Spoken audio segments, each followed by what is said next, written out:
I am worried that my sister has feelings for my girlfriend. My GF and I have been together for 2.5 years, and we have a really great relationship. My sister and I have always been close, so I was really happy when she and GF met and hit it off right away. They get along insanely well, and it's awesome, or was awesome. It might be important to point out that they are both bisexual. Everything was normal up until about 3 months ago. They started hanging out together more often than usual, taking day trips and having sleepovers and going for dinner, etc. I didn't care about it initially. I thought it was cool that the two most important women in my life were such good friends. Then my sister Amy started making comments saying that if we ever broke up, she's first in line to date my GF, Emily. She calls Emily her wifey and follows her around like a lost puppy. Amy says that Emily is our girlfriend, and I swear she gets jealous when I interact with her. Then last week I got home from work, and as I walked through the door, I could hear them chatting in the living room. This isn't out of the ordinary. It was what I heard that really bothered me. My sister said, "Holy fuck, I have such a crush on you," in the most lustful voice I've ever heard. I really hated typing that. Emily laughed and their conversation moved on, but it really didn't sit well with me. So later on I asked Emily what they were talking about. I think context is important. She told me that they went shopping earlier in the day and were doing a little fashion show for each other. She said that those kinds of comments are normal between girlfriends, and it's nothing to worry about. It made sense to me, and I trust Emily. I decided to talk to Amy.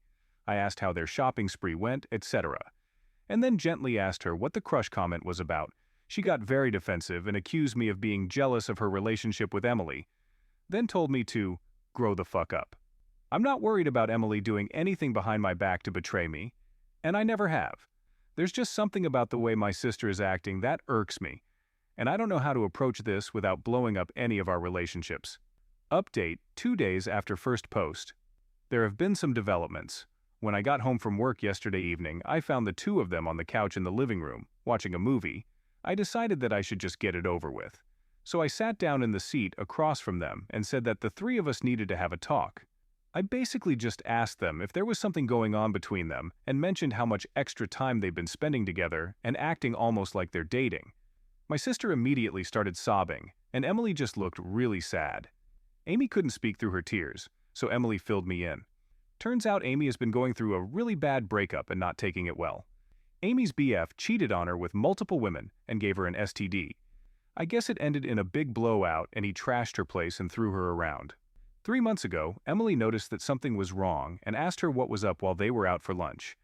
Amy couldn't hold back and spilled all that happened to Emily, and then begged her not to tell me anything until she decided what she wanted to do.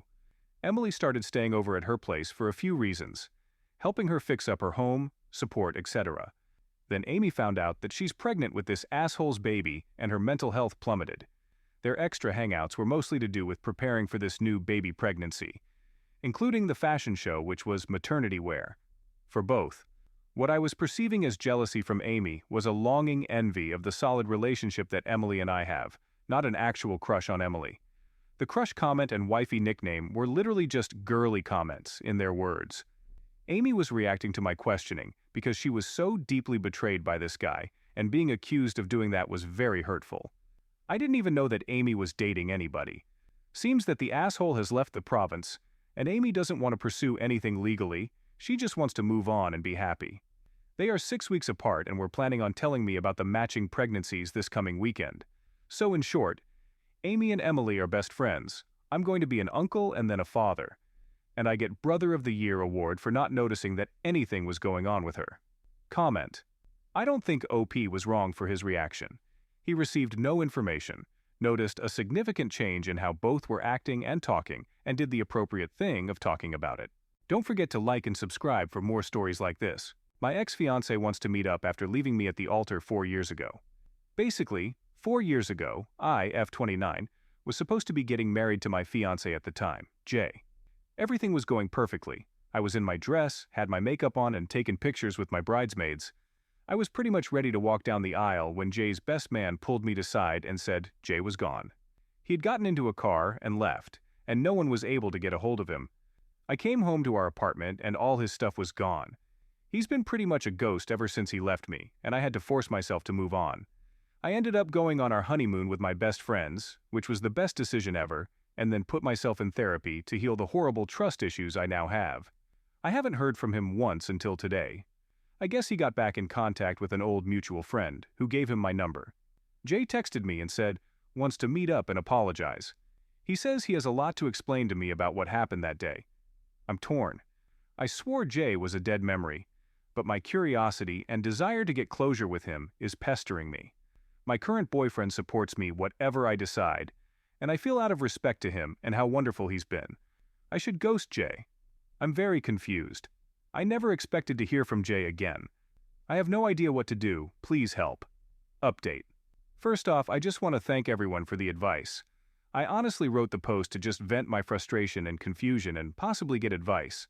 I honestly forgot about the post for a few days until my sister and I were talking, and she mentioned she saw a post from some girl getting left at the altar and ex showing up again years later.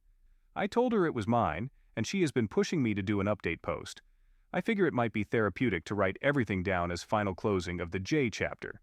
This all happened 2 weeks ago. Against most of the advice, I did meet up with Jay. As a lot of you said, it did not add any value to my life. Also, it was part of a 12-step program, and he was making amends. We met up at a park and my boyfriend came with me. He sat off to the side while Jay and I talked. I actually feel stupider after meeting with him. There were a lot of things in our relationship that would have had me out the door if I paid more attention and if he wasn't such a great liar. Basically, for the last year of our relationship, he was doing drugs and cheating on me. He had been struggling with his sexuality for years, and it's not surprising it ended up this way now, knowing the truth. His family are incredibly homophobic and horrible people. I wanted nothing to do with them when we were together, but he insisted on them being around just for the big life events, like our wedding. The drugs were something to get him through the day and act like he was in love with me when he was actually in love with someone else. He had met his boyfriend at work, and I had actually met him a few times when I'd drop off lunch for Jay. When our wedding approached, his boyfriend said he needed to choose, and Jay chose him. So he packed his bags up and pretended everything was great until his boyfriend picked him up and they moved 2 towns over. I asked him if he was still with his boyfriend and he said no. He thought he could quit the drugs once he was free of his family and lying, but he couldn't. His boyfriend found out and left him. He kept going, getting high and hooking up with randoms. One of his regular hookups ended up overdosing while they were asleep in the same bed and died, and he realized he had to get sober. He apologized for not just being honest with me and leading me on like he did. He wished he could go back and be truthful, because I would have been the most accepting of him being gay out of everyone. He said he missed me when he left, because even though he didn't love me romantically, I was his best friend. It was a lot to take in. I told him that I'm glad he's okay and is doing better. I'd prefer for us not to have any contact moving forward, but I do forgive him. He said he understood, and he was only in town for a few more days, and he'd be gone for good again. I'll admit when I got home, I cried. My boyfriend held me and ordered me my favorite takeout.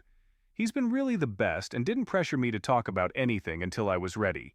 So, if I got anything out of the worst day of my life, it's led me to who I'm with now. We have come to the end of our story. Don't forget to like and subscribe for more stories like this. Tell us what you think about this story in the comments.